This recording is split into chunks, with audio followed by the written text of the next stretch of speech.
Bapak sekalian yang saya hormati, sebagaimana kita ketahui bahwa lebih dari 202 negara dan teritori di seluruh dunia menghadapi tantangan COVID-19 seperti juga Indonesia. 1 minggu terakhir kita bahkan melihat bahwa epicentrum dari COVID-19 ini sudah beralih dari sebelumnya di Tiongkok, saat ini berada di Amerika Serikat dan Eropa. Di beberapa negara yang telah mampu mendatarkan kurva penyebaran COVID-19 menghadapi juga tantangan baru dengan yang dinamakan gelombang baru COVID-19. RRT, Korea Selatan, dan Singapura saat ini banyak menghadapi imported cases, kasus-kasus yang dibawa dari luar negeri. Oleh sebab itu, prioritas kita saat ini bukan hanya mengendalikan arus mobilitas orang antar wilayah di dalam negeri, arus mudik yang kemarin sudah kita bicarakan, tapi juga harus bisa mengendalikan mobilitas antar negara yang berisiko membawa imported cases.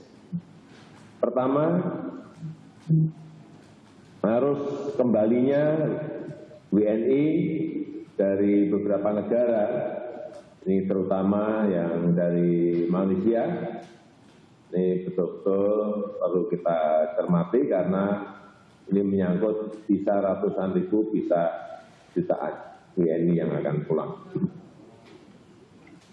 Saya menerima laporan dalam beberapa hari ini, setiap hari ada kurang lebih 3.000 pekerja migran yang kembali dari Malaysia.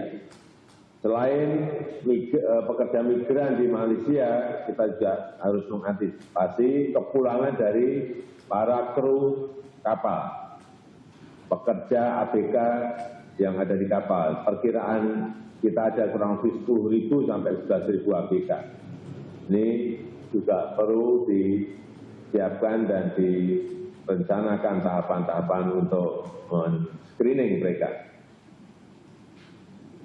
Yang kedua, pergeseran epicentrum COVID-19 ke Amerika Serikat dan Eropa, maka kita juga harus memperkuat kebijakan yang mengatur perlintasan lalu lintas warga negara asing ke wilayah Indonesia. Dan terkait kembalinya WNI dari luar negeri, prinsip utama yang kita pegang adalah bagaimana kita melindungi kesehatan para WNI yang kembali dan melindungi kesehatan masyarakat yang berada di tanah air. Karena itu, lagi saya ingin menekankan yang pertama, protokol kesehatan harus terus ketat dilakukan, baik di airport, di pelabuhan, di pos lintas batas.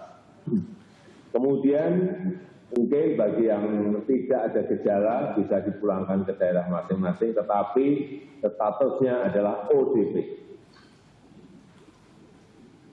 Jadi setelah sampai di daerah betul-betul kita harus menjalankan protokol isolasi secara mandiri dengan penuh disiplin. Kemudian yang lain juga yang berkaitan dengan program bantuan sosial yang perlu kita berikan.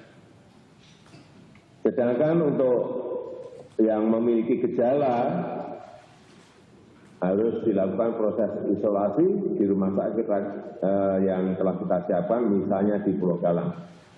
Yang kedua, mengenai perlintasan warga negara asing, saya minta kebijakan yang mengatur perlintasan WNA ke Indonesia ini dievaluasi secara reguler, secara berkala untuk mengantisipasi pergerakan COVID-19 dari berbagai negara yang ada di dunia.